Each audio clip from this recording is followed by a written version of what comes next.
In my dreams, I walk free in the city streets. 2,500 days plus 50 weeks. Doing hard time for these WikiLeaks. Trying to bring the truth out, man, it only gets you heat. And then they gag you, you don't get to speak. And when you get the leak, they try to hit the leak. The masters of the masses, they want this shit to street. That's why my middle finger's up to these sick elites. Playing on a regular. You keep the messenger. Free speech, it's the freedom of press. Take your deepest, darkest secrets, never leave them unsaid. If I'm a thief, then I'm a thief for the people you dread. The people want the red, while the blue, you keep them in bed. See the sheep, keep them asleep, deceiving the weak. Keep seeking the leech till you cease, and I see your defeat. Until I'm deceased underneath, I freeze a red sheet, become a dead man. Then I hit the switch and release. Goldman Sachs, Goldman Sachs, Goldman Sachs is your creditor. Keep the messenger.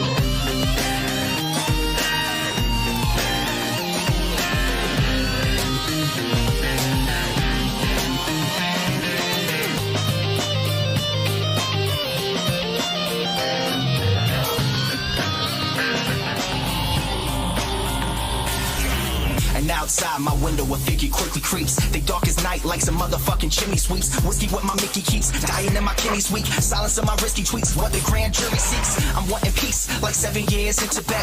Now rest in peace, like 7 years under threat. Cause I've released 7 balls, they upset. They ended the rape sentence, but the US still insists to rest. I guess it's a sin to take the truth and disseminate. NLK to Gandhi, take him and eliminate.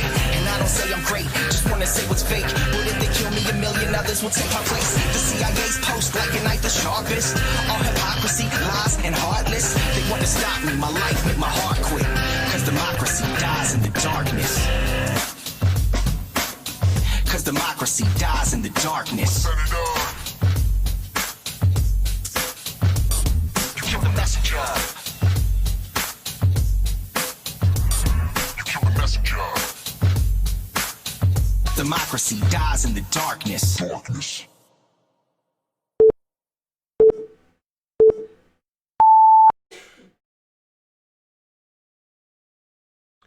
Hi everyone, I've had some technical difficulties just setting up this live stream tonight, which is only why you only got about 5 minutes warning that I was going to go live.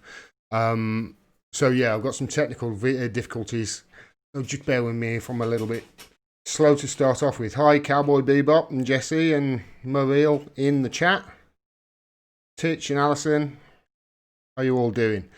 We have some breaking news I'm going to cover. Somebody's already mentioned it. Cowboy Bebop's already mentioned it in the chat. Let me just start recording. That'd be a good idea, wouldn't it?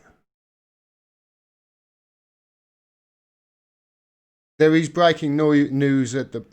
There is some breaking news at the moment with regards to the Julian Assange situation, because he has, as we can see here. This is from the BBC. Julian Assange. Sweden has dropped the rape investigation. I would say that a more accurate title is Sweden drops rape investigation for the 3rd time. That would be a more accurate description of what's going on here. They say their prosecutors in Sweden have dropped an investigation into a rape allegation made against WikiLeaks co-founder Julian Assange in 2010. They don't say they're into a rape allegation made against WikiLeaks co-founder Julian Assange, but not by the girl. There wasn't an allegation of rape there at all. It gets into the woods. I've covered it on many a video. Assange, who denies the accusation, has avoided extradition to Sweden for 7 years after seeking refuge at the Ecuadorian embassy in London in 2012. No, he didn't. He wasn't avoiding extradition to Sweden. He was avoiding extradition to the United States, because he said that this was all a ploy because they had a sealed indictment with his name on it. which is exactly what happened when he was dragged out of the embassy early on this year. I just want to go down to the bottom of this article quickly, because a lot of what they write here, everything's obviously skewed the establishment way against Assange, and there's very little in the way of positive things, and I'll probably cover this in another video more in depth, but you can see here it says result in a prison term of up to 5 years. It says at the bottom there. What charges does Assange face in the US? Australian-born Assange faces a charge of conspiracy to commit computer intrusion into the US. He's accused of participating in one of the largest level leaks of government secrets, which could result in a prison term of up to 5 years. That's originally what they charged him with. They've since charged him with another, I think 16 or 17 charges, and combined they carry a maximum of 175 years. That's the BBC for you. They are only giving you the bare minimum. They are literally just leaking. We can't give people the truth. If we give people the truth with regards to this and how we are treating him, they're going to get really upset about it. Which is exactly why I think there's such a media ban on it. I said that this is the third time the rape investigation has been dropped. This was the first time. This was back in 2010. This is from the Telegraph. Rape claim against WikiLeaks founder Julian Assange withdrawn. Immediately, that was drawn. That allegation, almost immediately. You can see here a proper news outlet covering the Assange case. Consortium News. This was back in June, I think he wrote it.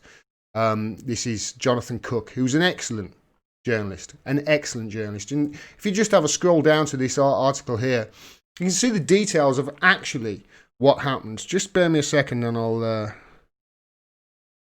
just need to move that over. There you go, that's a bit better. So you can see it all.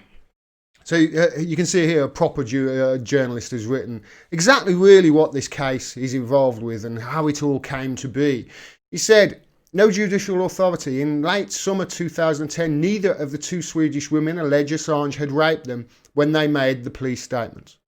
They went together to the police station after finding out that Assange had slept with them both only a matter of days apart and wanted him to be forced to take an HIV test. There's no allegation of rape here when they went to the authorities. One of the women, SW, refused to sign the police statement when she understood that the police were seeking an indictment for rape. So when the police said, okay, based on what you've said, we're going to indict him for rape, she said, I'm not signing that. The investigation relating to the second woman, AA, was for sexual assault specific to Sweden. A condom produced by AA that she says Assange tore during sex was found to have neither her nor Assange's DNA on it, undermining her credibility. That's an impossibility for it to not have the DNA on it, I think. Sweden's strict laws protecting suspects during preliminary investigations were violated by the Swedish media to smear Assange as a rapist. In response, the Stockholm chief prosecutor, Eva Finn, took charge and quickly cancelled the investigation. I don't believe there is any reason to suspect that he has committed rape.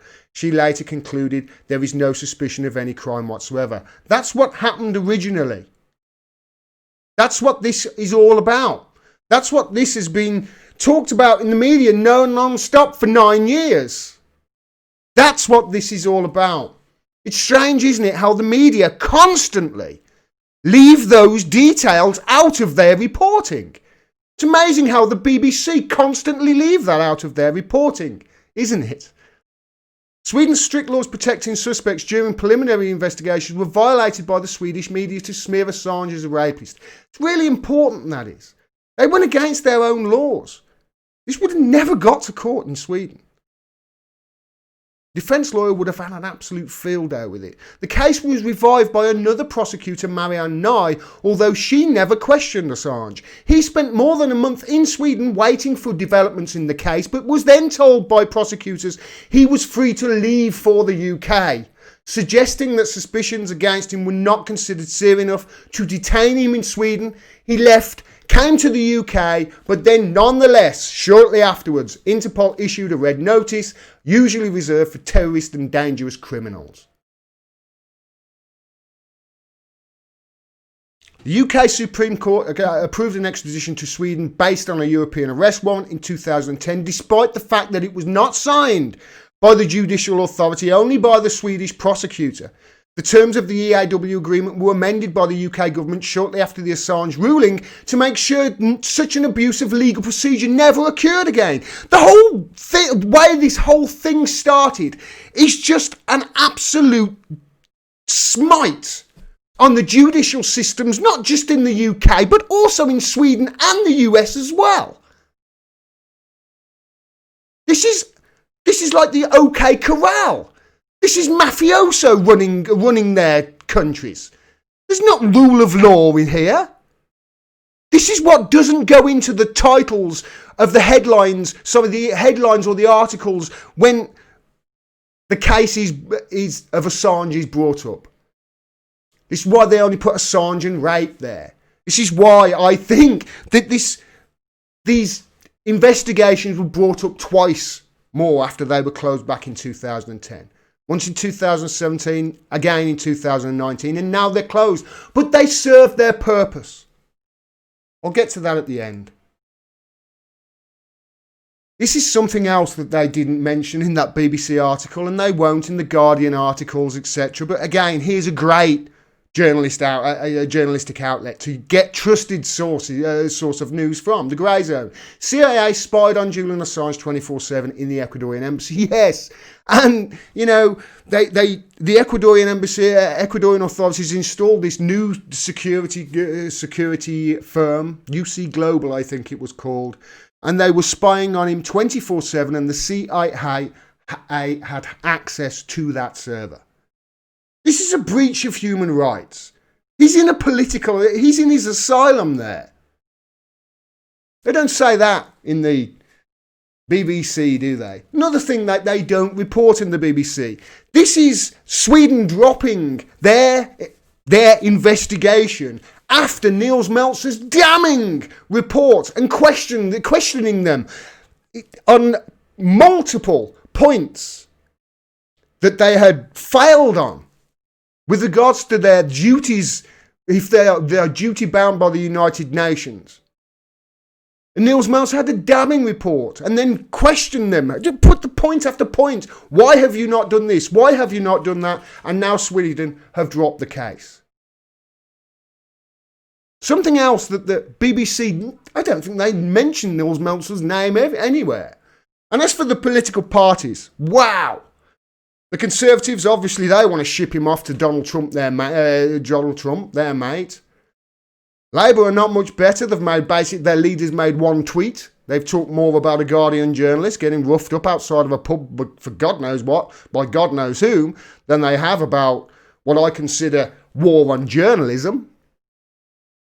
Fortunately, one political party made a statement, the Socialist Equality Party. Chris Marsden, friend of the show, responded to today's announcement by the Swedish Prosecution Authority, the official end of Sweden's 9-year investigation, in quotes, into Julian Assange is the complete and final collapse of an attempted judicial frame-up.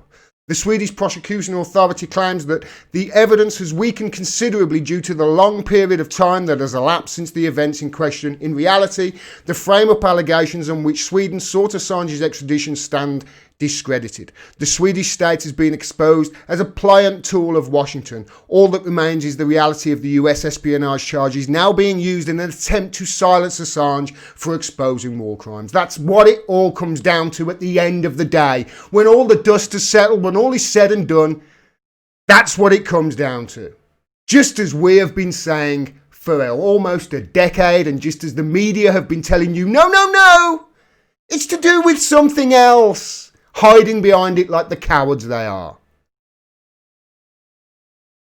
This guy's not a coward, Chris Williamson.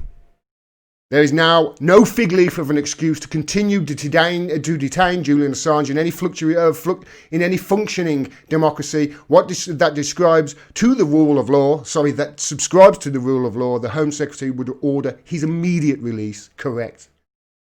He's another great journalist, Jonathan Cook, who wrote that article in Consortium. Sweden has finally dropped its investigation of Julian Assange, confirming nearly a decade late there was never a plausible case against him.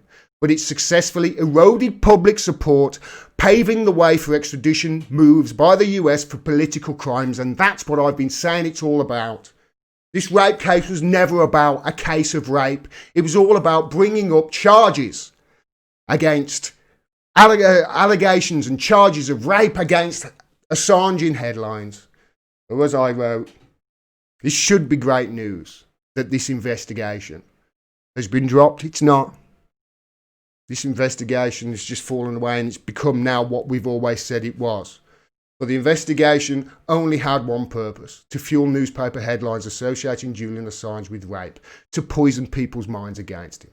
The investigation, which has to my knowledge now been dropped 4 times, it's actually 3 times. I was wrong there in that.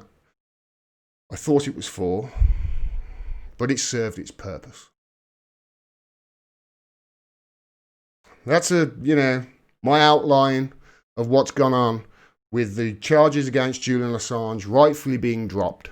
Sorry, the allegations. There were never any charges. Even I slipped up then.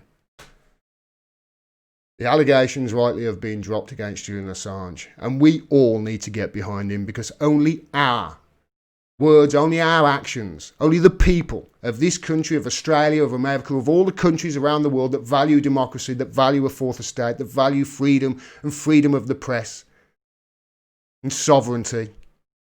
It's only if we stand up that he will walk.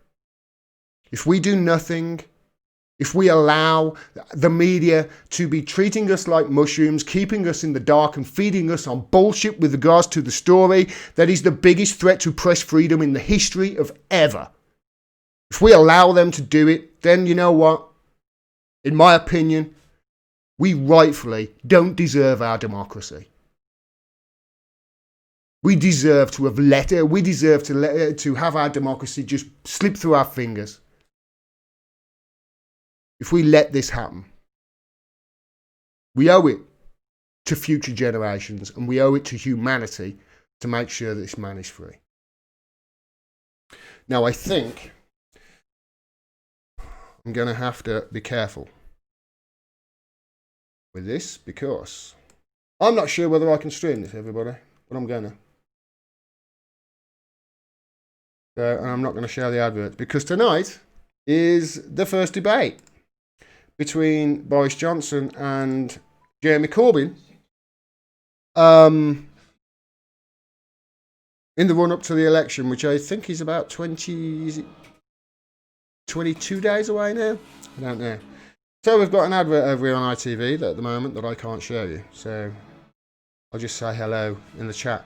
Gordon wants Brexit, says Andrew Taylor. I don't care about Brexit, mate. I don't care. I really don't. Whether you want it or whether you don't, doesn't matter.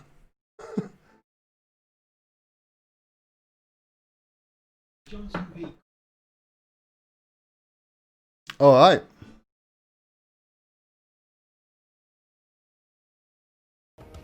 We're live in Salford for a TV first. It's Boris Johnson versus Jeremy Corbyn. The ITV debate. All right. So I'm expecting lots of questions about Julian Assange and the threat to the fourth estate tonight from ITV, considering, you know, they are such a great journalistic outfit and they value democracy and freedom of the press. What do you think, everybody? Do you think I'm far from the mark? Good evening. In just over 3 weeks, we'll be voting in what many think is the most important general election of our lifetimes. Tonight, they say that every election, don't they? Boris Johnson and the leader of the Labour Party, every election Jeremy is the most Corbyn, important election of our lifetimes. Face to face, responding to questions from ITV viewers. And you at home can take part too using the hashtag ITV debate. Later tonight at 10 o'clock, you'll be able to see other leaders on ITV when Lib Dem Joe Swinson, the SNP's Nicola Sturgeon, the Brexit Party's Nigel Farage and Green Party co-leader Sian Berry will be interviewed live by Nina Hussain. But now it's time for Boris Johnson versus Jeremy Corbyn. Before we they take got opening our first statements, don't they? tonight, 45 seconds. Each now make an opening statement. Mr. Corbyn, it's over to you. Thank you, Julie, and to everyone watching this debate tonight. This election gives you a real choice about your future. the future of your community and of our country. Labour is offering real change and real hope. We will build a fairer Britain that cares for all, where wealth and power are shared. The Conservative government is failing. It's failed on the economy, on the climate crisis, the National Health Service, and on Brexit. We will get Brexit sorted by giving you, the people, the final say, and implement whatever you decide. Too many families are without a proper home, struggling to make ends meet, while tax cuts are handed to the super rich. We can do better than this with a Labour government on your side, a Labour government for the many, not just the few. Mr Corbyn, thank you. Mr Johnson. All right, Jeremy. I have a few questions Thank you, based on that statement. Thank you, Mr Corbyn. There's only one reason why we're having this election. That is that we have a deadlocked Parliament that will not deliver Brexit. And whether you voted for leave or remain, people want to get Brexit done and to unleash the potential of this entire country. And we Conservatives can. Because if you vote for us, we have a deal that is ready to go, approved by every one of the 635 Conservative candidates standing at this election. And as soon as we can get that deal through Parliament, as we can in the next few weeks, we can get on with the people's priorities. And that's the choice. Dither and delay, deadlock and division under a Corbyn-Sturgeon coalition with 2 referendums, another one on the EU and then another one on Scotland, or we can end this national misery, break the deadlock, get Brexit done and make 2020 a year of prosperity and growth where we invest in our NHS and deal with the cost of living. Together, let's take this country forwards. Thank you, Mr Johnson. Just quickly, while they're applauding, Jeremy, how are you going to do all that when you've got 2/3 of your own PLP who are actively fighting against you? With regards to your Brexit stance, how can we believe that you will do that when you said that you would uphold the result of the 2017, you would respect the result of the 2017 referendum? In your last manifesto, well, you've gone against that, so how can we, believe this next one?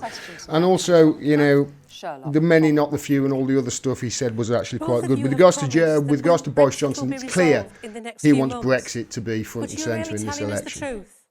There have been so many broken promises. Can you reassure me that we will not be talking about this forever? Thank you very much indeed, Kath. So a question about the timetable for Brexit. To respond first, Mr Johnson.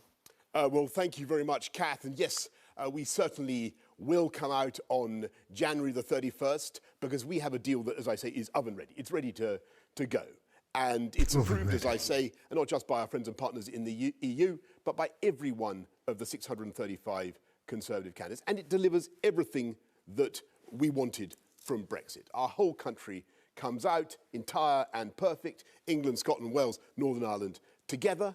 And there is a sharp distinction between what we are proposing, getting Brexit done, unleashing the potential of this country, and next year, dither and delay with another referendum on the EU when Jeremy Corbyn, Mr Corbyn, cannot tell us which side he would campaign on in that referendum. Mr Johnson. Your time's up for your first response. He's already trying to get his slogans in here. We'll talk about this in a bit. Obviously, to get it sorted. We will, within 3 months, negotiate a credible leave option with the European Union and within 6 months put that to a referendum of the British people to decide between that option of leaving whilst protecting jobs and trade and the Good Friday Agreement with Europe or remaining as full members of the European Union. That will be the choice put before the British people.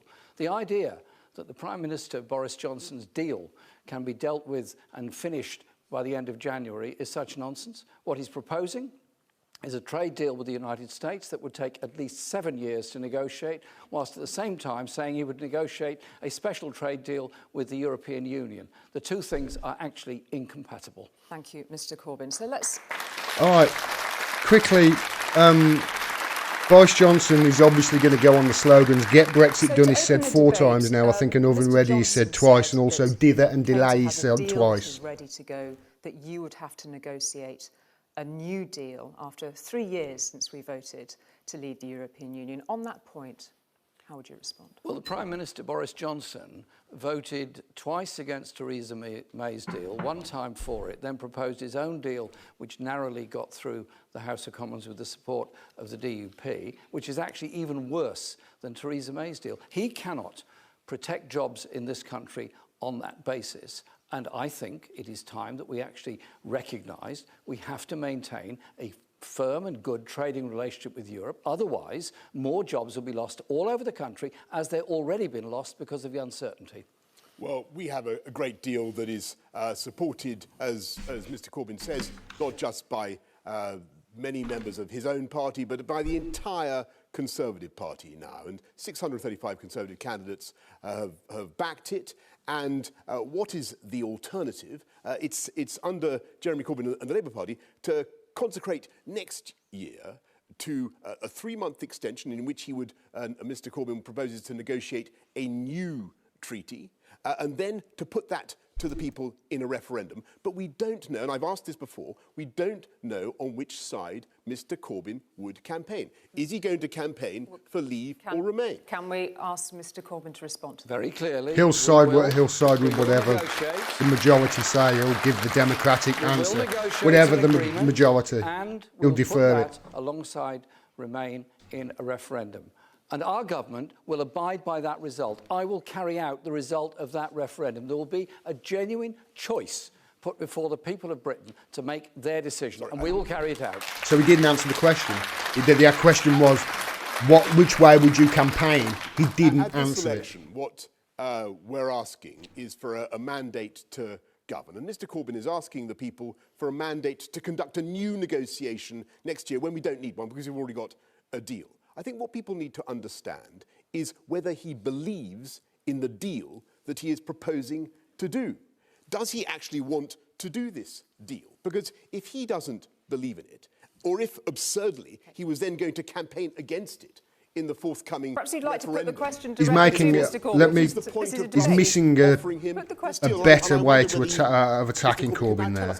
Are you going to campaign for Leave or Remain? I want to bring people together, therefore there will be a referendum in which that decision will be made by the British people, and our government will abide by that decision. Keep banging on the point. He didn't answer it. When you say you'll get it done, really, Mr Johnson, you are going to embark on probably 7 years of negotiations with the United States on a trade deal. You've already indicated that you will allow our National Health Service to be put at risk by a trade deal with the United States. You've already indicated that you would do a Canada-style agreement, which took at least 7 years to negotiate. So you're not going to get it done in a few months, and you know that perfectly well.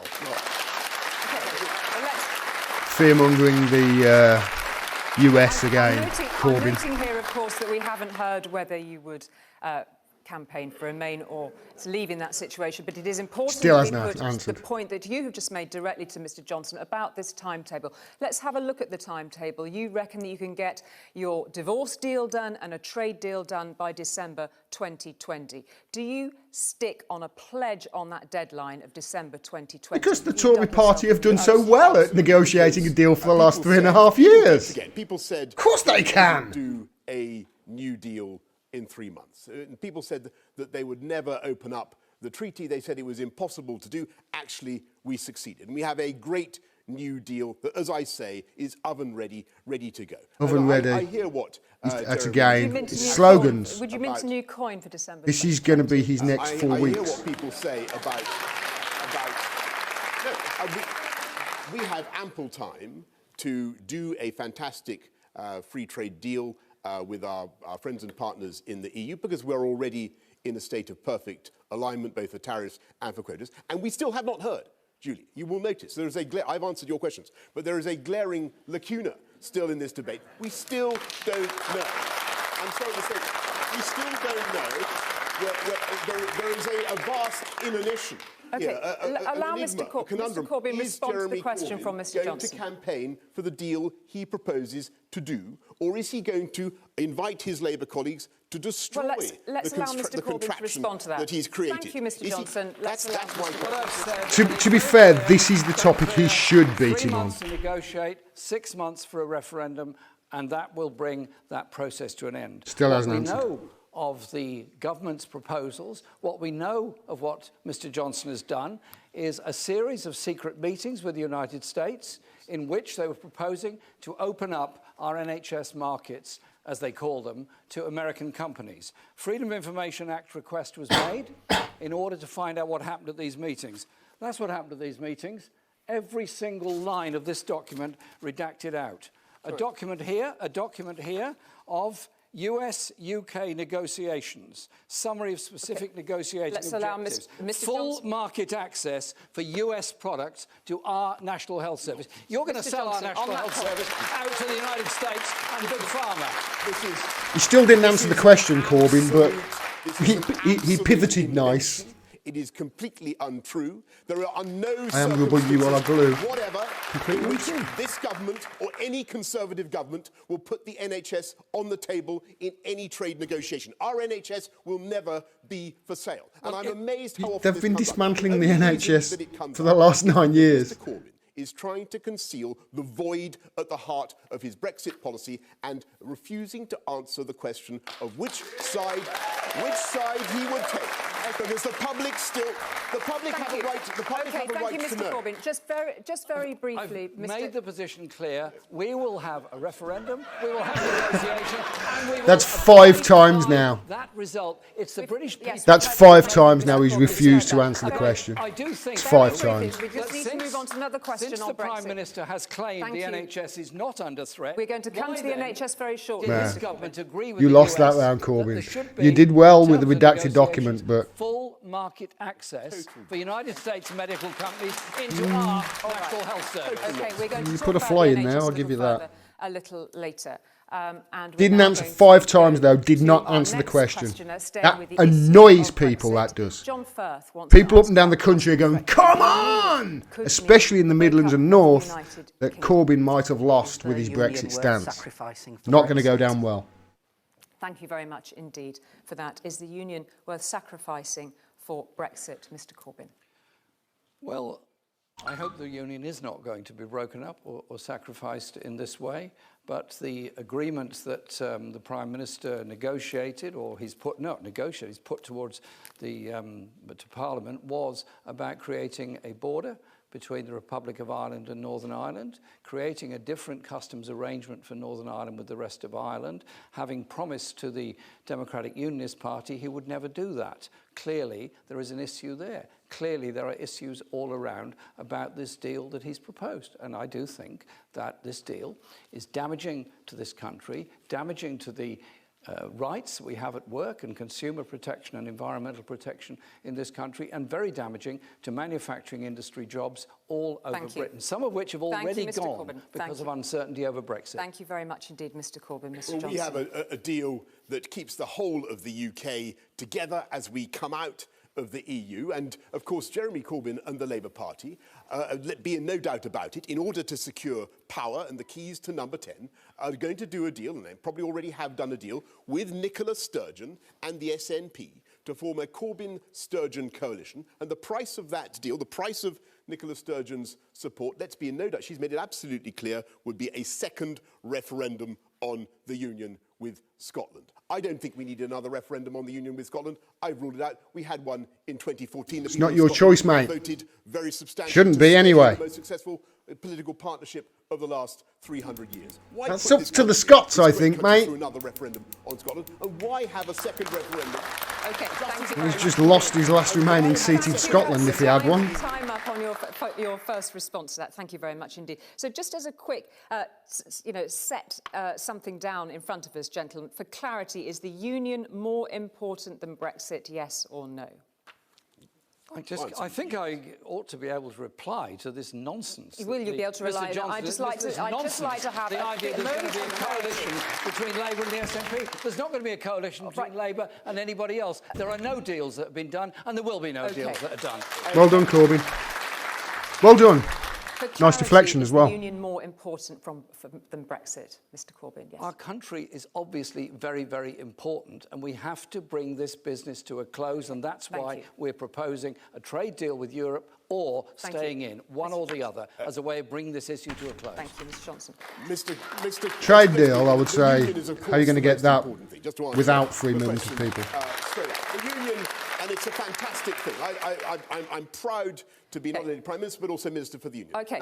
Now let's be clear that Jeremy Corbyn has said that he's open to a second referendum on Scotland early in the lifetime of the next Parliament if he's head of the government, and Nicola Sturgeon has made it absolutely clear that the price of her support will be a referendum on Scotland in 2020. So you're going to have a year of 2 referendums. One on Scotland. He's given up on Scotland. Okay, let's allow Mr He's Corbyn given to up respond. on. I think he's realised I'm not going to get any If you seats do in have to- Scotland. It's a waste of time if you because do have to get Scottish to the point people are where going to you be have pissed make a off with deal that. With the SNP, Nicola Sturgeon has already I know said, I would don't pick if up I the was phone unless Scottish. you can guarantee a second independence referendum. Can you rule it out before the end of the first year? I've said there would be no deal with the SNP. There would be no support for a Scottish referendum in the early years of the next Labour government, because I want to invest in Scotland and give Scotland the 70 billion it needs in capital investment. so you could rule it if the out. SNP leadership choose to put the Conservative government back in office with its austerity programme, that's their choice. He was going to rule it out. I listened very, Julie. I listened very carefully, as I always do, to Mr. Corbyn. I didn't hear him say he was going to rule out a referendum on Scotland. Did you? We're ruling out a referendum. It's perfectly clear. It's not up to you, mate. It's up to the Scots. And the Scots are pissed off with it. If Corbyn comes out and says what I'm saying here, he's going to win good support. Already.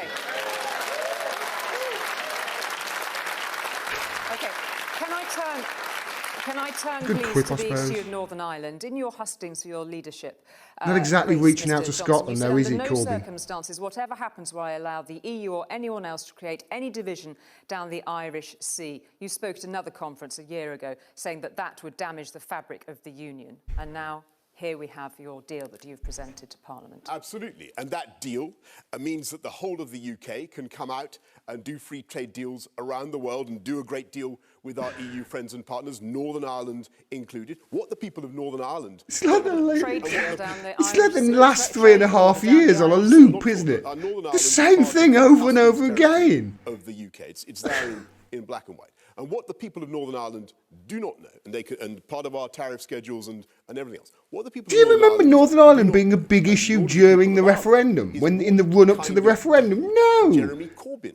They're proposed. putting roadblocks in the way of His it. MPs, and we still don't know, by the way, what he proposes to Okay. do, nor whether he is in favour of it or against All it. right. Okay. If the establishment of the United Kingdom wanted the United Kingdom to leave the He EU, would vote against it. the United Kingdom would have Thank you, left Mr. the Johnson. EU Mr. Corbyn. long Thank ago. you, Mr. Johnson, a quick The response only from Mr. problem Corbyn. with what Mr. Johnson just said is that he said exactly the opposite when he spoke to a DUP conference. You said there would be no border down the Irish Sea. Well, there is. No, on the contrary, correct. the whole of the UK comes out entire and perfect, as I have said. We do free trade deals together. We take back control together. We have our own immigration So why have system, you for said instance. then that we can take back I control don't of think our he knows. borders. And one of the many mysteries about Mr. Corbyn's deal is would he take back control of immigration, All right, well, we are which people voted for? We are going to See, stay that's on where the I issue was of going to suggest he should hit him on. That's a good Thank point. you, Mr. Johnson. We're going to stay on the What is issue of his Brexit. policy? Thank you, Mr. Johnson. We're going to stay on this issue of Brexit. And underlying this course you whole are. issue, of course, is the question... We've spent the last 3.5 years on it. Let's just, spend another half an hour at least, shall we? And with that in mind, it's over to Fahad Saoud. This whole nation will have watched you both throughout this campaign in utter despair. At the heart of all of this is one very simple question. How can we trust you? We can't. We can't, mate. Under your leadership, the debate has become toxic and degraded with an appalling level of lies and childish abuse. How can this nation... Oh, come on, mate. Under their How leadership... can this nation trust you to have the personal integrity and individual strength of character to look after our country's interest, rescue us from this mess, and bring us back together? Thank you very much indeed. This hasn't happened under their leadership. This has been happening for decades. Is it Fayed? Thank Fayed. Well, thank you very much for a very important question. When was the last time you heard a politician On the answer a issue of question? Trust, I think that trust in politics and in Parliament has been corroded, and that is Directly, the most I mean. fundamental reason for that is because Parliament asked the people to vote on membership of the EU, and then Parliament has repeatedly refused to honour that promise, to respect the views of the people. And I'm afraid that Jeremy Corbyn and the Labour Party are now blocking Brexit. The way I think it's absolutely true. The way to restore... The question is, how can we trust you, Boris? Get Brexit done and move forward. We have a great deal that enables us to do it.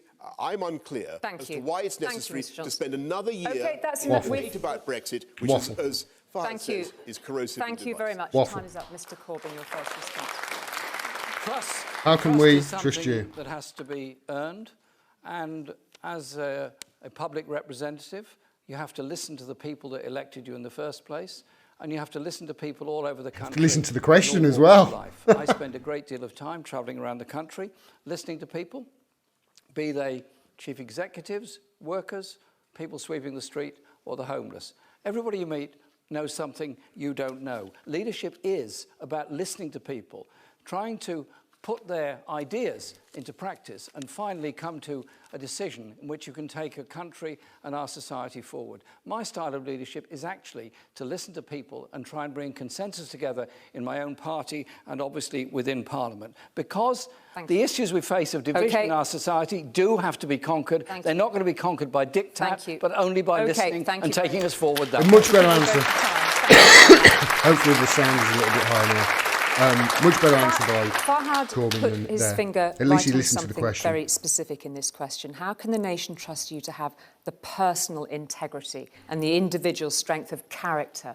Mr. Corbyn, how would you respond to that particular point? I think we have to represent people, take decisions and be honest with people about why you're taking the decisions that you are and how to bring people together. My whole strategy on Brexit has been to recognise whether you voted Remain and live in a private rented accommodation and in Port and in London, voted Leave and you live in the north and are in the same situation, your issues are the same. The problems of poverty, inequality and division within our society. Bring people together, don't divide them. It's a better message, I would just say to Farhad, look at what I have said I'm going to do as a politician, and look what I've delivered. Whether it was as mayor of London or now as Prime Minister, I said that we would put 20,000 more police officers on the streets of our city, and we are of our country. You took 22,000 off them now. in the I last said 9. we'd upgrade 20 hospitals and have 40 new hospitals. But that how many have you programme closed is going in the last ahead. 9 We are years? uplifting funding for education across the country. We're lifting up the living wage. Lifted funding by for its biggest education, ever but you've been expansion. cutting it. And I said we would deliver Brexit. We've had a decade and of we will austerity. deliver Brexit. Thank you. This is only not do going it to go down well with clear people. this parliamentary Forgive me, blockage. Mr. Johnson, but this That is is about, not going to get... People are not going to like that at all. personal integrity and individual character. Does the truth matter in this election? I think it does. And I think it very Does the important. truth matter I in think it's very 2019? important to hear Come on. from... I've been very clear about the deal that I've done. There it is. It's in black and white. You can read it. We don't know. We don't know what Mr. Corbyn is proposing. It's not just about he won't Brexit, come though, is it, clean. Johnson? He won't come clean How can he with the say that the electorate truth about matters? what he is proposing to do. Corbyn, Nor will he come allow clean Mr. Corbyn about to whether respond, His please. government Thank has you, lied Mr. about Johnson. Syria. Allow Mr. Corbyn. I think we've been very clear on our policies in relation to Constantly. Europe.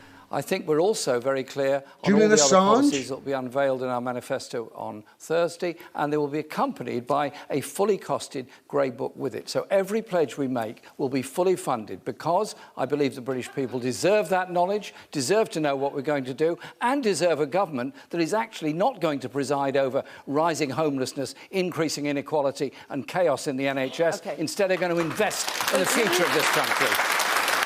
Interesting, the Brexit questions come up and Gentlemen, there will you was... take some personal responsibility for the way the debate has unfolded in politics get to that in in this a country? second. We know, of course, Mr. Johnson, that people point to the fact that you promised 40 times on record we'd be out of the EU on October the 31st.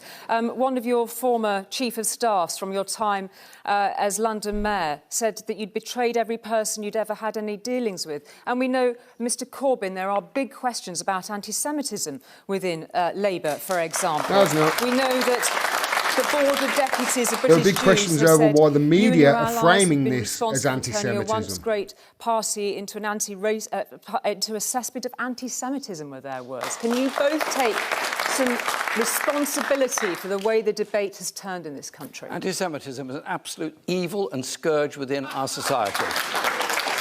Racism in any form is a scourge in our society. I have taken action in my party where anyone has committed any anti-Semitic acts or made any anti-Semitic statements, they are either suspended or expelled from the party, and we've investigated every single case. You have We laid do down take on the this floor very, very while your seriously friends indeed, were because I do not driven want to live over in a by a society bus. You have where thrown them racism is under a rife. bus is I what you've done, understand and Corbyn. recognise the history, the desperate history of the Jewish people in the 20th century, which came about from an unrestriction of anti-Semitism in the 1920s. We've got to stand up against racism in any form in our society. Thank you. And on the question... What about Chris Williamson? Telling the truth Huh? in politics. Was it Mr. right Johnson, that your he response to that? should have to The leave points the I Labour put you on Party? those Was it issues. right that he Well, was suspended and resuspended after being found, not guilty?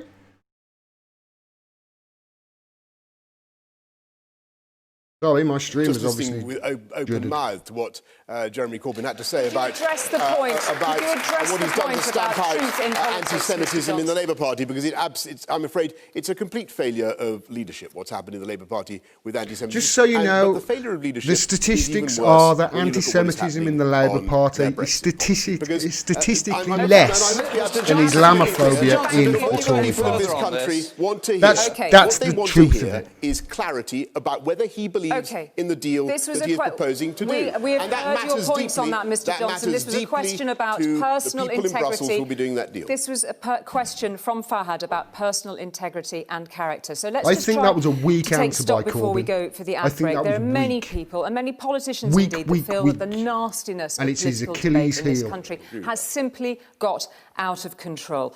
Will you two tonight look at one another and, no matter who becomes Prime Minister, make a gesture to improve things today? Could you make a pledge and promise that whoever becomes Prime Minister improves the nature of debate in this country?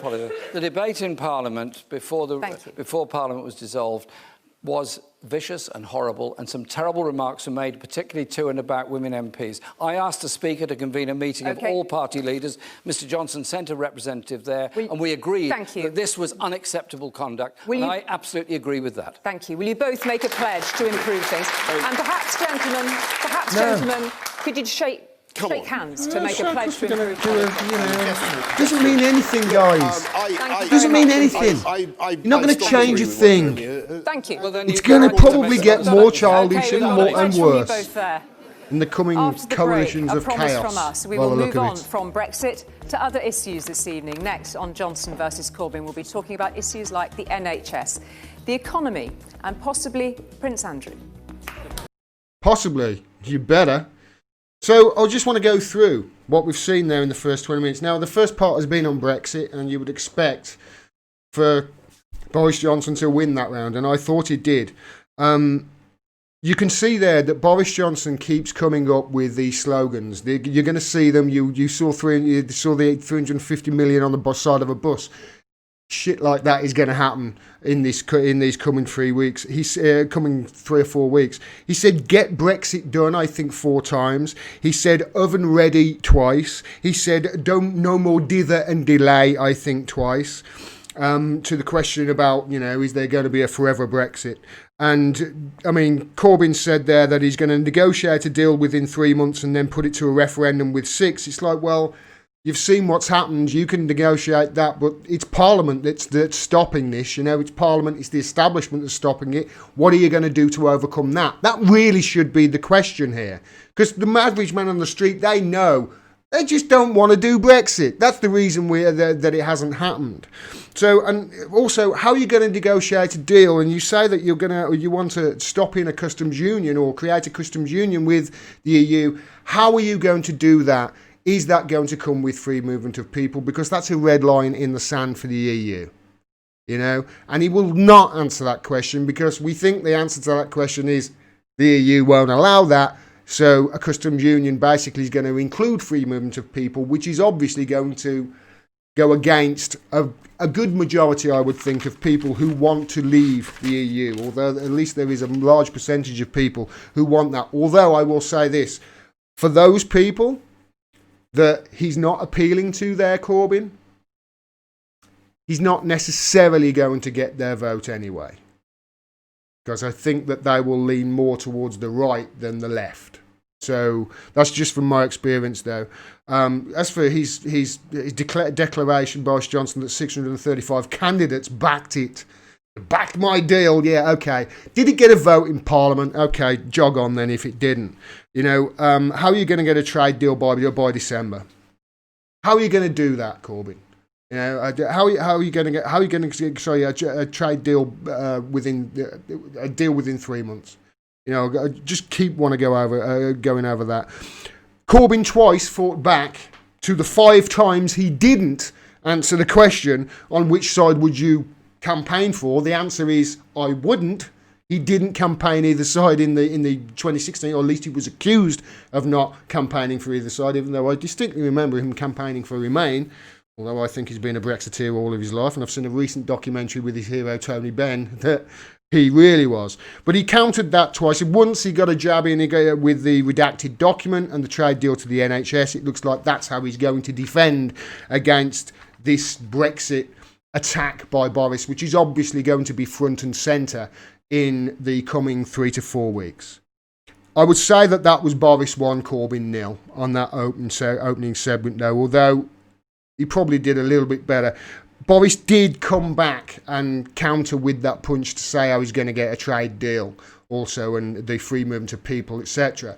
But he only just got that in at the end. I don't think he'd had much weight behind it. And I think if he'd attacked the first time and then gone back to re-ask the question on which side are you going to campaign for, and it's just come back on. Question, but remember, this is just the first part of an ITV political double bill. I want to get into the Nicola Sturgeon tonight, stuff as well, and the Scotland ITV stuff. Election interviews, if I get when chance the in Lib the Dem break, leader Jo Swinson, the SNP's Nicola well. Sturgeon, the Brexit Party's Nigel Farage, and Green Party leader Sean Berry will all be interviewed live by Nina Hossain. Back to our debate. It looks like Boris Johnson's just given up on Scotland, and it looks like Corbyn missed a chance to at least get some support from Scotland. I'm a hospital doctor, and he could have said yes there to a second referendum. He said whatever Scotland wanted, and the Scots would have gone, stuck on, at least he's letting us have a voice. Unacceptably long waiting times for operations. Aside from pledging more money for the health service, how will you ensure that the health service can meet future demands, and would that involve any privatisation? Dr Shahab, thank you very much indeed for first response. Mr Corbyn. I think the NHS is a wonderful and brilliant institution, but it is suffering under the most incredible pressure. The staff are unbelievably stressed by the job they have to do and the insufficiency of facilities to deal with it. There are 33,000 nurse vacancies at the moment in the NHS. I'll give a story. Yesterday, a woman, a friend of mine, died at 6:30 yesterday morning from secondary breast cancer. The day before, she'd gone to hospital at the recommendation of her GP in order to get urgent treatment. She waited 8 hours. The nurses that were trying to help her were unable to get anyone to see her because they were under such strain and stress. And so she recorded a video saying, please, in my memory, make sure nobody else goes through this pain. We've got to fund our NHS properly and fill the vacancies and make sure it's there for all time. It's one of the most civilised things about this country. Thank you, Mr Corbyn. The question was, aside from pledging more money, and his answer was, we're going to fund it. Well, thank you, Omar. And I is that not? I had a coughing fit in the middle, but I think that he's just said the NHS. It's the very thing that's said aside from. Support it, and it is one of the single most beautiful and brilliant things about Britain and about our society. And we are determined to fund it not just now, but for the long term. In this One Nation Conservative government, we're putting record sums in, £34 billion. They've both done. We are, as I said earlier on, we're not just upgrading 20 said aside from pledging more money, 40 new hospitals. How are you going to future demands? How are you going to match future demands? How are you going to cope with future demands? Aside from pledging more money. We'll have tens of thousands more nurses, 6,000 more GPs, and they've just done the same our objective thing. is to have a health service that is not just better for doctors and nurses, but better for patients. In other words, they're going to go off and they're going to shake that magic money. We have a strong economy. Thank you. And I'm afraid, right, which is what she should say, the guy said aside from that. Would be a huge mistake. Mr. Johnson, your time is up. Mr. Corbyn. Well, the problem is that the A&E performance is now at its worst ever.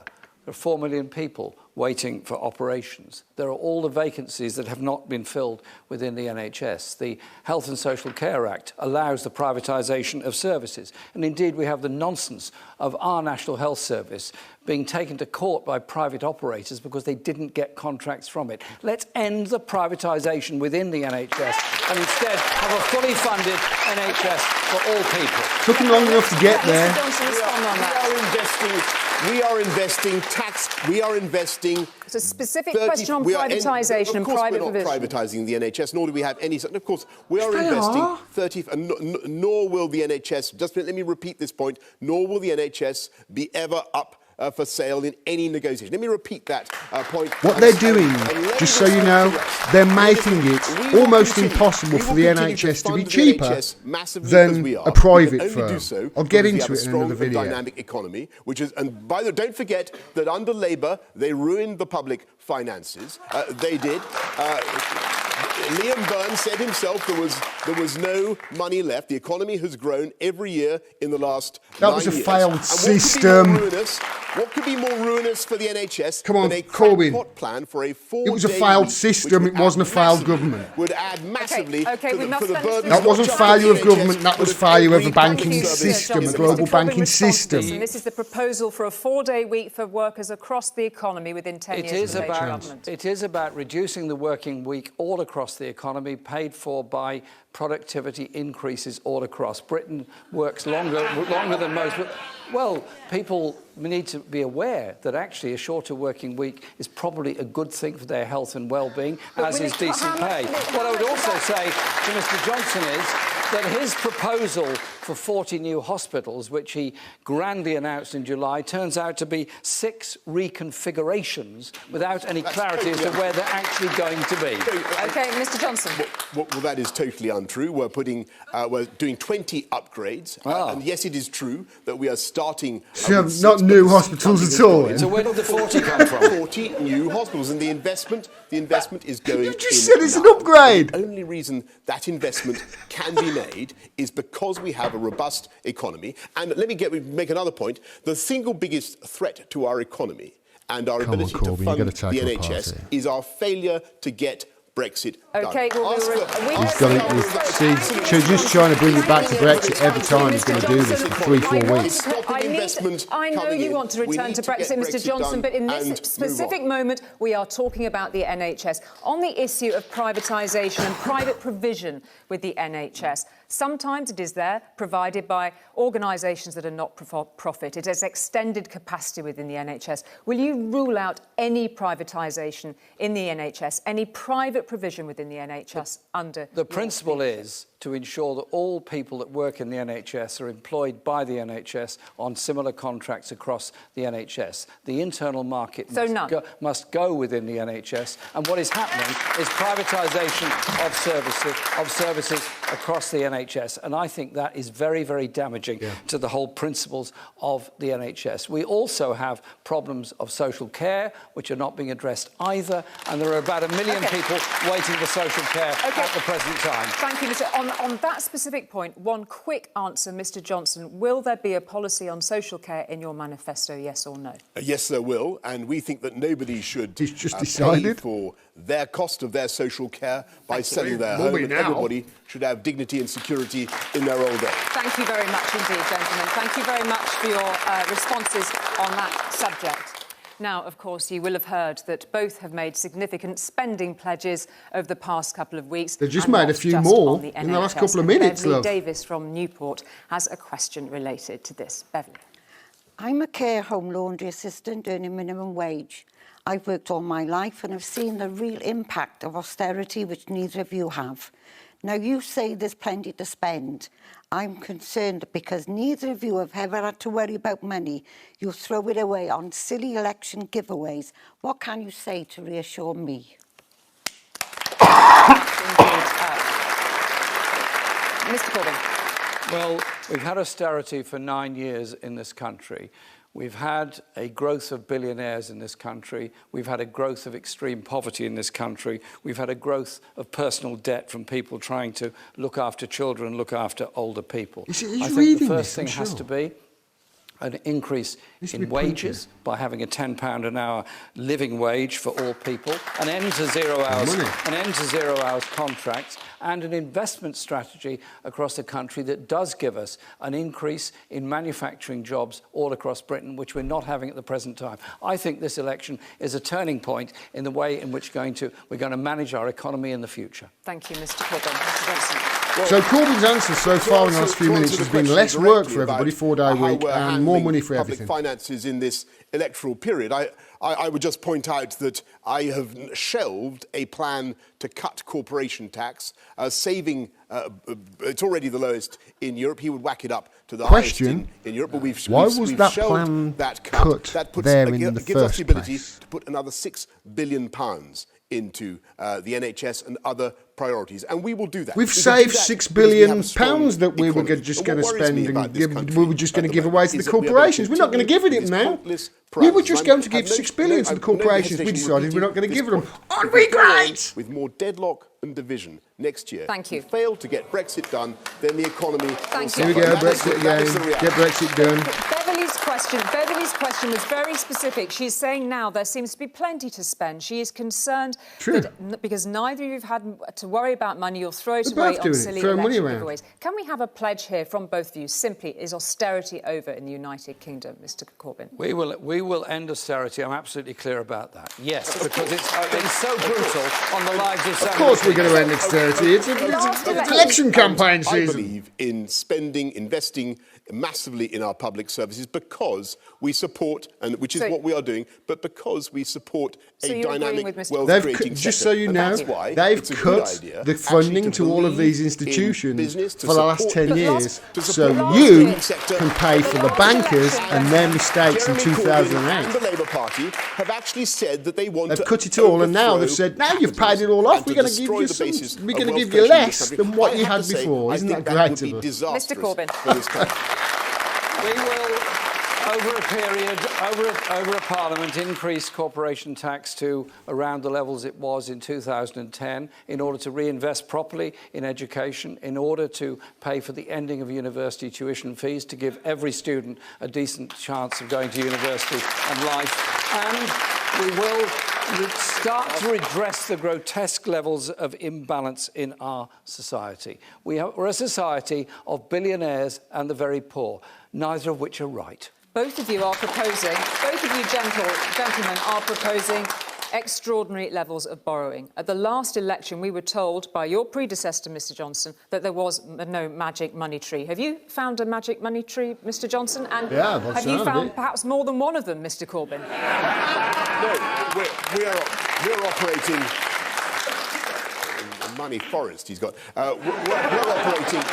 We're operating within strict fiscal discipline, and yes, of course, we're investing now in the NHS, and we're investing in our policing and investing in education because we have the fiscal headroom to do so. We're also because you've cut it for the last 10 years, is the truth. With infrastructure, with uniting the whole country, with better high-speed rail, with telecommunications. We're going to do fantastic things for this country. You can only do that if interest rates are low. Yes. And the rate at which Labour would borrow would push up interest rates for every household in the country. Thank you. A response from that particular point. The reality of austerity has been to hit the funds of local authorities, has meant the life chances of children have been damaged by underfunding schools, head teachers going out collecting money in order to keep a school going, young people with no after-school clubs. He's great at describing the water, isn't he? And the levels of dislocation and poverty in so many areas of Britain,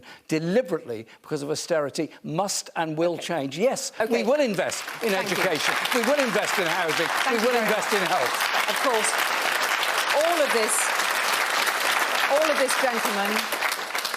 gentlemen, is, of course, predicated on what sort of Brexit deal either of you might be able to achieve. But we're going to move on to some other subject matters now. All of basically at the end of that question, she said all of this question's rubbish because it's all to do with the first question. A quick fire section. It was the answer of the first question because that's what predicates this question. So even she's like, this is Brexit that's more important than that last So if bit. you could say in a few words as possible, perhaps even a yes or no, gentlemen, given that we're looking at the clock, that How do you define a few words? Well, just editing, 1 or 2, or just give us a clear, precise answer. The first question is Sue from Leeds. Is the monarchy fit for purpose? Jeremy Corbyn. Needs a bit of improvement. Mr Johnson. The institution of the monarchy is beyond reproach. Is Prince Andrew fit for purpose? Before we discuss Prince Andrew, I think we should discuss the victims that are there because of what Epstein was doing. Him saying that after the Prince Andrew stuff? There are very, very serious questions that must be answered, and nobody should be above the law, but the primary position ought to be the proper treatment of those people who are victims of the most appalling behaviour by apparently Epstein and many others. Thank you very much. I would say that Boris Johnson has all our just sympathies scored an own goal. With the victims of Jeffrey beyond Epstein reproach. And so Prince Andrew's beyond reproach. Of course. Thank you very much indeed, of course. And we know that we've heard from Prince Andrew this week, and we'll move on now to our next question from Andrew from Liverpool. Do you agree that climate change is the biggest issue in our country today? Mr Johnson. I think it's a colossal issue for the entire world, and the UK is meeting that challenge with the most far-reaching ambition to get to carbon neutral by 2050. And I know you're not wanting me to say this, but we need to get Brexit done in order to deliver on those priorities. OK, Mr Corbyn, is it the biggest? It is the most massive issue facing the whole world.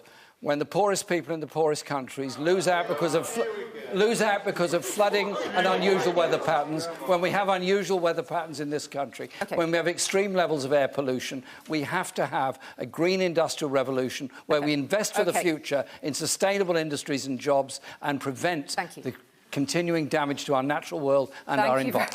Thank you very much indeed. Thank you. Beyond reproach, Prince Andrew is. Which current... That might be a few headlines. From Tony from Bristol. Which current foreign leader do you most admire, Mr Johnson? Which current foreign leader? Well, I think I would like the EU 27, all of them, because... Name one of them. They did me a fantastic deal, which enables us to come out of the EU. I love the EU leaders equally because they did me a fantastic deal. I yet to hear what the leader of the opposition would do with his deal and whether he campaigned to leave or remain. I feel obliged to ask this question. Mr Johnson, Mr Corbyn. I think the person I admire most in the world at the present time is the General Secretary of the United Nations, Guterres, trying to bring the world together. OK, thank you very much indeed. OK, didn't get quite through as many as we thought we might, gentlemen, but we're going to have, before our... Why couldn't he just said Vladimir Putin just to watch everybody's head explode? Seasonal question, and this is from Ben West. Can you imagine if he said Vladimir Putin? I think we should all learn to be a little more kind to each other, including those we disagree with. With this in mind, and leaving politics aside for a moment, what present would you leave under the Christmas tree for each other this year? Oh, God. Politics aside, gentlemen. OK, leaving politics aside, what gift would you leave for Mr Johnson under the Christmas tree? Well, I know Mr Johnson likes a good read. So what I would probably leave under the tree for him would be A Christmas Carol by Charles Dickens. And he can then understand how nasty Scrooge was. Thank you. Mr Johnson. Well, I think what I would probably leave a copy of, since you want a literary effort, a copy of my brilliant Brexit deal, which allows us to come out. I will wait. Maybe by next year we will be able to see his own. Non-political, Mr. That's a better answer than Corbyn. What I think, Mr. Corbyn, Mr. Corbyn shares my love of plants and trees. I think maybe one of your little cardboard buses, maybe. Some dams and jam. Lovely. Some Dams and jam. OK, gentlemen, thank you very much indeed for that. He doesn't even want my dams and jam. Thank you. A fascinating 50 minutes of debate. I will now ask Jeremy Corbyn and Boris Johnson for a very short concluding statement. Mr. Corbyn first. You've seen tonight the real choice you'll have in this election, and your voice must be heard. If you haven't registered to vote, please go online and do it now.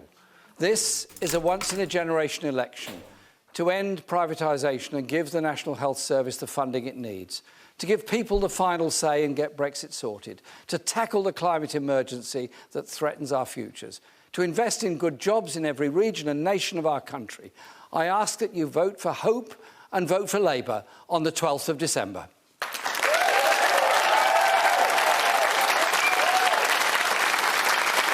Corbyn, thank you.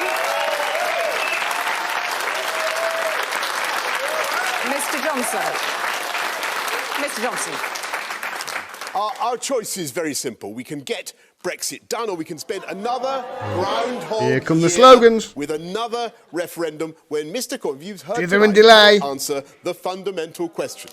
Is he ready. to remain or leave, and what price would he pay to secure Nicola Sturgeon's support to enter number 10? And if he can't answer those questions tonight, I don't think he's fit to lead our country. So let's end the dither and delay, the deadlock and the divisions. And if we have a working majority, a Conservative majority, I pledge we will have a parliament that works for you, that focuses on the NHS and the cost of living, because when we get Brexit done by January the 31st, we will go forward as a united and confident nation that has shown our faith in the judgment of our Out of time. People. Mr. Johnson, Mr. Corbyn, thank you very much indeed.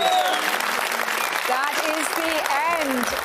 All right, everybody, so that's the end of that. So, I'm sure you all know exactly, after watching that, where each of them stand on everything. And I'm sure that 50 minutes, if you were undecided, has made you decide that neither of these people really believes what they're saying. Because Corbyn has got a party behind him that I wouldn't trust them to cook a meal right now, the Labour Party. They're that divided. And you've got a Tory party that's also equally divided. So no matter what happens between them and all over these next 3 or 4 weeks, you know, unless there's an absolute radical shift, I can see that nobody's going to get a majority, and this is just going to continue forever and ever and ever and ever. Brexit forever. Just to sum up there, as I said in the closing statements, I said that here comes the slogans, and you can see that Boris Johnson is just going to be talking about getting Brexit done, about his oven-ready deal, and about how there's going to be more dither and delay if you are with the Corbyn. The man is like, if you were looking at him, he's like your politician with a string in his back, and you just pull the string and he goes, get Brexit done, and Brexit means Brexit. It's just sound bites and slogans. That's all he does. It's the same as it was in the 2016 referendum. It's the same thing over and over again. Soundbites and slogans and nothing really of any substance. That's what I see from Boris Johnson. And I also see absolutely no remorse from him for the 10 years of punishing austerity that has killed over 130,000 people, it's thought. He's saying we're going to refund this, that and the other, but, Corbyn never said you cut all these things for the last 10 years. How can anybody trust you to actually put them back there? And if you're going to put them back there, then doesn't that prove that you making the poor people bail out the bankers' mistakes? It wasn't me that crashed the economy. It wasn't me that left no money. It was a failed system. And he didn't draw a line under that. He let them put the blame at his party door without kicking it back. That was really bad. That was a faux pas by him. He could have kicked that back, and he could have really nailed Boris Johnson more than he did. But what I did see from Jeremy Corbyn was a pledge to fund more money and to shake the tree, of which people will say, well, how are you going to pay for that? They've got the money when it comes to, if we went to war tomorrow, no problem. No problem. We've got money for that. They will find the money. If it was for war, they would find it. You know, we've got two people there. It looks like Jeremy Corbyn to me is a 20th century politician in a 21st century situation. You know, he's talking about getting manufacturing jobs back to the UK. In the current climate, in a capitalistic system, you're not going to do that. And if you're going to try to do it, it's going to cost a fortune and it's going to be a disaster and you're going to be left with egg on your face. Other people try it, they'll always go under. Well, most of the time they do anyway. That's from what's wise, I can see. And I can see there, you know, Jeremy Corbyn also promising less work as well, 4-day week. He's also come out this week and promised, you know, free broadband for everybody. These are all very nice. But none of it really addresses the real situations and the real, you know, hard decisions that people face on a day-to-day basis. Nothing that I saw tonight is going to make too many, certainly not the amount of people that either need of an increase in support to win a general election and actually to get an outright majority. I don't see that tonight. I see two people who have just taken this path. They've got advisors behind them who don't know what they're doing, who don't go out and talk to the general public, don't go out and talk to the people in the Midlands and the North, for instance, that Labour have lost, or the people on the right there, or I say on the right, it's not necessarily on the right. The people who value UK sovereignty over EU, an EU army, shall we say. They don't even want to reach out to them. I just see more division going forward. And by the look of it, if that's anything to go by, my original assumption that we're going to have coalitions of chaos going forward after this next general election on the 12th of December. More of that, much like the rest of Europe has got. What I would have liked to have seen from ITV, obviously, is a question on Julian Assange. This is the biggest threat to press freedom in the history of the world, and they didn't mention it, which just goes to show you that the people who are saying there's a blanket ban, there's a D-notice on the Assange reporting in the media, they may be onto something. They didn't even mention that, which is despicable from a so-called journalistic outlet doing a hard-hitting, punchy report. Also, I will say this about Corbyn, he's got to be punchy more with his facts. He's got to get his facts straight, and he's got to start, he's almost got to recite them, you know. 130,000 austerity deaths. He's got to be punchy with them. Other than that, I will say that was a waste of my time and yours for an hour. At least, hopefully, I was entertaining or broke it down, or you agreed with me, or had somebody to agree with. I don't know. Let me know in the comments what you thought of that. Please click through to the website, find out ways of supporting me. I can't do this without your support, and I really appreciate it. I really do. Support independent media, because you're not going to get the real truth from the establishment media, and it certainly looks like ITV on the side of the fourth estate. Let's face it. Please make sure you subscribe. Click the bell below to get a notification of when I drop further videos, and I will be back tomorrow, everybody. I'll drop that video that I did at the beginning of this about Assange, probably later on today. See you soon, everybody. Stay cool.